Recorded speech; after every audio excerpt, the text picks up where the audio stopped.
السلام عليكم ورحمة الله وبركاته. الحمد لله نحمده ونستعينه ونستغفره ونؤمن به ونتوكل عليه ونعوذ بالله من شرور أنفسنا ومن سيئات أعمالنا. من يهده الله فلا مضل له ومن يضلله فلا هادي له ونشهد أن لا إله إلا الله وحده لا شريك له ونشهد أن سيدنا وسندنا وحبيبنا وطبيبنا ومولانا محمدا عبده ورسوله صلى الله تعالى عليه وعلى آله وأصحابه وبارك وسلم تسليما كثيرا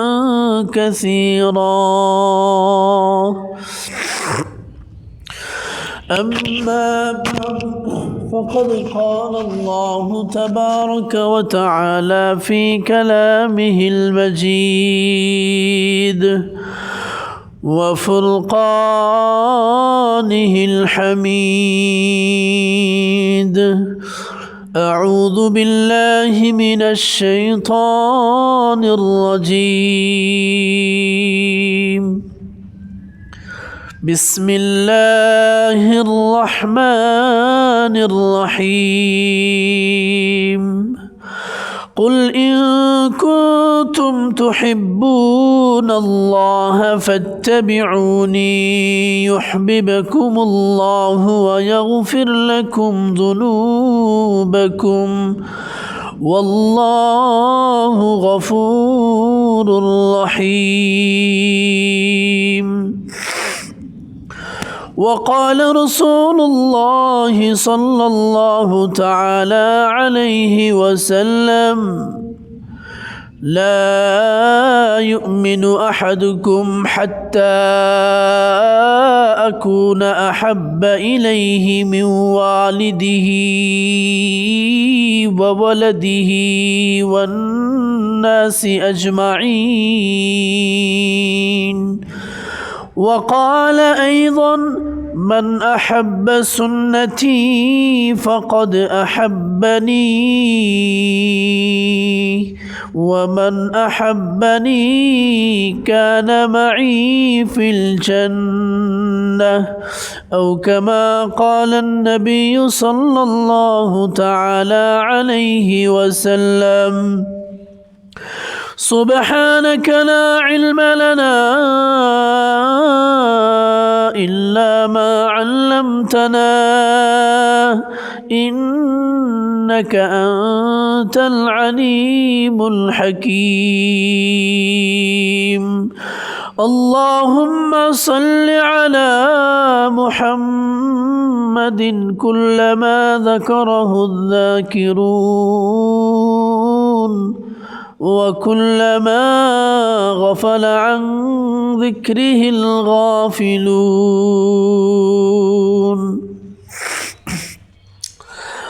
আলহামদুলিল্লাহ, আল্লাহ সুবহানাহু ওয়া তাআলার দরবারে অন্তরের অন্তঃস্থল থেকে শুকরিয়া জ্ঞাপন করছি যে মহান মালিক আজকে আমাদেরকে একটি দ্বীনি পরিবেশ কায়েম করে দিয়েছেন। দ্বীনের ওয়াজ নসিহত শোনার মতো একটি সুন্দর ব্যবস্থা করে দিয়েছেন। এই জন্য সেই রব্বে করিমের আলিশান দরবারে অন্তরের অন্তঃস্থল থেকে সকলেই শুকরিয়াতান বলি আলহামদুলিল্লাহ। মুহতারাম হাজিরিন, আমি আপনাদের সামনে কোরআনে কারীমের একটি আয়াতে কারিমা তেলাওয়াত করেছি। রাসূলুল্লাহ সাল্লাল্লাহু আলাইহি ওয়াসাল্লামের অসংখ্য হাদিস থেকে একটি হাদিস পাঠ করেছি। সেই আয়াত হাদিসের আলোকে কিছু আলোচনা করার চেষ্টা করব। ওয়ামা তৌফিকি ইল্লা বিল্লাহ। প্রিয় মুহতারাম হাজিরিন, আমি যে আয়াত তেলাওয়াত করেছি, যে হাদিস পাঠ করেছি, সেই আয়াত এবং হাদিসের আলোচ্য বিষয় হচ্ছে ইশকে নবী ও সাহাবায়ে কেরাম রিদওয়ানুল্লাহি তাআলা আলাইহিম আজমাইন। আমরা কিভাবে রাসূলুল্লাহ সাল্লাল্লাহু আলাইহি ওয়াসাল্লামের ভালোবাসার মাধ্যমে আল্লাহ সুবহানাহু ওয়া তাআলার ভালোবাসা দিলের ভিতরে অর্জন করতে পারব, এবং সাহাবায়ে কেরাম রিদওয়ানুল্লাহি তাআলা আলাইহিম আজমাইনগণ তারা কিভাবে নবীজি সাল্লাল্লাহু আলাইহি সাল্লামকে ভালোবেসেছেন, এটার কিছু দৃষ্টান্ত তুলে ধরব। মুসলমান ভাইয়েরা আমার, নবীজি সাল্লাল্লাহু আলাইহি ওয়াসাল্লামকে মহব্বত করা, ভালোবাসা, এটা প্রতিটি মুমিনের ঈমানের অবিচ্ছেদ্য অংশ। মুমিনের ঈমান পরিপূর্ণ হয় না নবীজি সাল্লাল্লাহু আলাইহি সাল্লামের ভালোবাসা ছাড়া। এই ভালোবাসাটা শুধু মৌখিক বলি আওড়ানোর নাম নয়, বরং ভালোবাসার যত বস্তু আছে, ভালোবাসার যত জায়গা আছে, ওই সকল জায়গা এবং সেই সকল বস্তু থেকে যতক্ষণ পর্যন্ত আমার প্যারা নবী রাসূলুল্লাহ সাল্লাল্লাহু আলাইহি ওয়াসাল্লামের ভালোবাসা আপনি আমার অন্তরে বেশি না হবে, ততক্ষণ পর্যন্ত কোনো মুমিন সে মুমিন হতে পারে না। একজন মুসলমান সে পরিপূর্ণ পাক্কা মুমিন, প্রকৃতপক্ষে সে মুমিন বলে দাবি করতে পারবে যখন তার ভালোবাসাটা, তার মহব্বত রাসূলুল্লাহ সাল্লাল্লাহু আলাইহি সাল্লামের প্রতি সবচাইতে বেশি না হবে, ততক্ষণ পর্যন্ত সে পরিপূর্ণ মুমিন হতে পারে না। এই কথাটাই মহান রব আমাদেরকে কোরআনে কারীমের এক আয়াতে কারিমায় বলে দিয়েছেন। ইরশাদ হচ্ছে, قل إن كان آباؤكم وأبناؤكم وإخوانكم وأزواجكم وعشيرتكم وأموال اقترفتموها وتجارة تخشون كسادها ومساكن ترضونها أحب إليكم من الله ورسوله وجهاد في سبيله فتربصوا حتى يأتي الله بأمره والله لا يهدي القوم الفاسقين। মালিক আমাদেরকে বলেন, হে নবী মুহাম্মদ রাসূলুল্লাহ সাল্লাল্লাহু আলাইহি ওয়াসাল্লাম, আপনি বলে দিন, যতক্ষণ পর্যন্ত হে মুমিনরা আল্লাহর পথে জিহাদ করা, আল্লাহর পথে বের হওয়া, এইটা অপেক্ষায় তোমার সহগোষ্ঠী আত্মীয় স্বজন, তোমার পিতামাতা, তোমার ভাই বোন বেরাদর, তোমার ব্যবসা বাণিজ্য সব কিছু যদি বেশি মহব্বতের হয়ে যায়, তাহলে বান্দা শুনে রাখো আমার আদেশ আসা পর্যন্ত। মালিক বলেন, আমি কোনো সত্যত্যাগী ধর্মকে কখনো পথ দেখাই না। মুসলমান ভাইরা আমার, হাদিস শরীফে নবী সাল্লাল্লাহু আলাইহি ওয়াসাল্লাম ইরশাদ করেন, لا يؤمن أحدكم حتى أكون أحب إليه من والده وولده والناس أجمعين।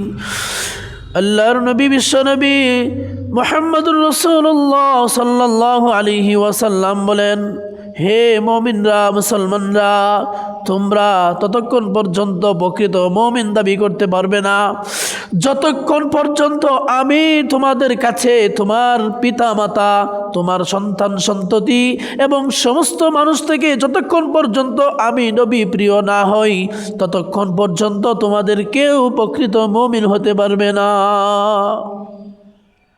মুহতারাম হাজিরিন, এই আয়াত এবং হাদিসের আলোকে আমরা বলতে পারি যে প্রকৃত ঈমানদার দাবি করতে হলে, মুমিন হতে হলে আমার আপনার ভালোবাসাটা রাসূলুল্লাহ সাল্লাল্লাহু আলাইহি ওয়াসাল্লামের প্রতি সবচেয়ে বেশি হতে হবে। সাহাবায়ে কেরাম রিদওয়ানুল্লাহি তাআলা আলাইহিম আজমাইনগণ তারা নিজের জীবনের চাইতে, জানের চাইতে, প্রাণের চাইতে, ধন দৌলত, আত্মীয় স্বজন, সন্তান সন্ততি, পিতামাতা সব কিছু চাইতে তারা নবীজি সাল্লাল্লাহু আলাইহি ওয়াসাল্লামকে বেশি ভালোবেসেছেন, সবচাইতে বেশি ভালোবেসেছেন। সাহাবায়ে কেরাম রিদওয়ানুল্লাহি তাআলা আলাইহিম আজমাইনগণ তারা আল্লাহর নবীকে এমন ভালোবেসেছিলেন যার দৃষ্টান্ত পৃথিবীর কোথাও খুঁজে পাওয়া যাবে না। মুসলমান ইমানদার সাহাবায়ে কেরাম রিদওয়ানুল্লাহি তাআলা আলাইহিম আজমাইনগণ আল্লাহর নবীকে কিরকম ভালোবাসতেন? মুসলমান ভাইয়েরা আমার, সাহাবায়ে কেরাম রাসূলুল্লাহ সাল্লাল্লাহু আলাইহি ওয়াসাল্লামকে কিভাবে ভালোবাসতেন, তাদের ভালোবাসাটা, তাদের মহব্বতটা কিরকম ছিল, এর কিছু দৃষ্টান্ত আপনাদের সামনে তুলে ধরছি।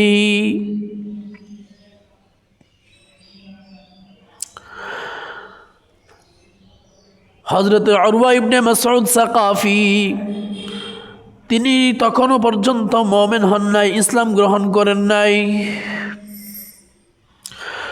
কুরাইশ লোকদের কাছে গিয়ে তিনি বর্ণনা দেন, হে কুরাইশ সকল,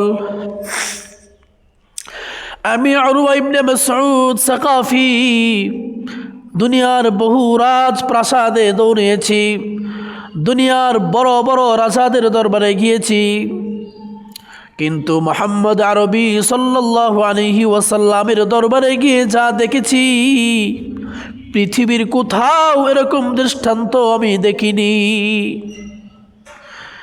তিনি বলেন, মুহাম্মদ আরবি সাল্লাল্লাহু আলাইহি ওয়াসাল্লাম যখন থুতু ফেলেন, তার ভক্তরা সাথে সাথে নবীজি সাল্লাল্লাহু আলাইহি ওয়াসাল্লামের সেই থুতু মুবারক নিয়ে শরীরে মেখে নেয়, মুখমণ্ডলে মেখে নেয়।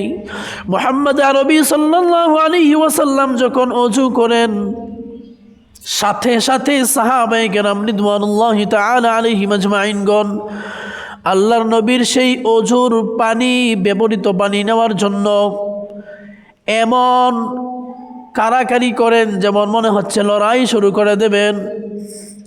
রাসূলুল্লাহ সাল্লাল্লাহু আলাইহি ওয়াসাল্লাম যখন কোনো আদেশ করেন, সাথে সাথে সাহাবায়ে কেরাম সেই আদেশ পালনে সচেষ্ট হয়ে যান।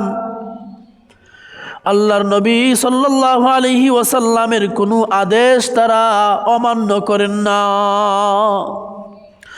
আল্লাহর নবী সাল্লাল্লাহু আলাইহি ওয়াসাল্লামের সামনে কোনো সাহাবী উচ্চ স্বরে কোনো কথা বলেন না, এমন দৃষ্টান্ত আমি পৃথিবীর কোনো রাজ দরবারে গিয়ে পাই না। মুসলমান ইমানদার, মুসলমান ভাইয়েরা আমার, আল্লাহর নবী সাল্লাল্লাহু আলাইহি ওয়াসাল্লাম একদিন সিংহা লাগিয়েছেন।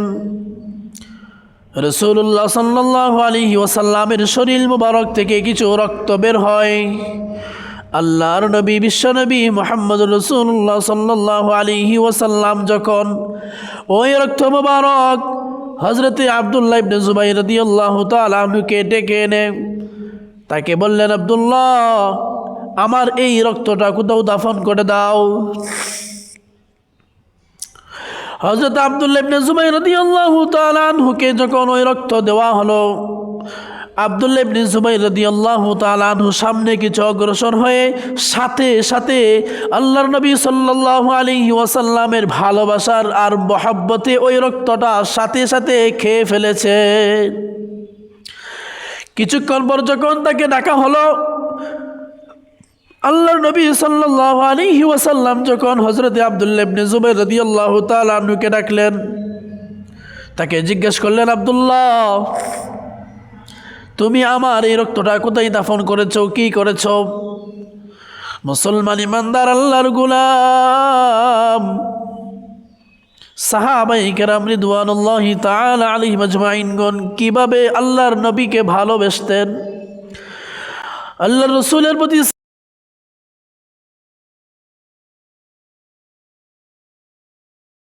সাহাবায়ে কেরামের কিরকম ভালোবাসা ছিল। যখন তাকে জিজ্ঞেস করা হলো, আব্দুল্লাহ ইবনে জুবাইর, তোমাকে আমি যে রক্ত দাফন করার জন্য দিয়েছি সেটা কি করেছ? আব্দুল্লাহ ইবনে জুবাইর জবাব দেয়, ইয়া রাসূলুল্লাহ, আপনার ভালোবাসায়, আপনার মহব্বতে আমি ওই রক্ত খেয়ে ফেলেছি। আল্লাহর রাসূলের প্রতি সাহাবায়ে কেরামের কিরকম ভালোবাসা ছিল। যখন তাকে জিজ্ঞেস করা হলো, আব্দুল্লাহ ইবনে জুবাইর, তোমাকে আমি যে রক্ত দাফন করার জন্য দিয়েছি সেটা কি করেছ?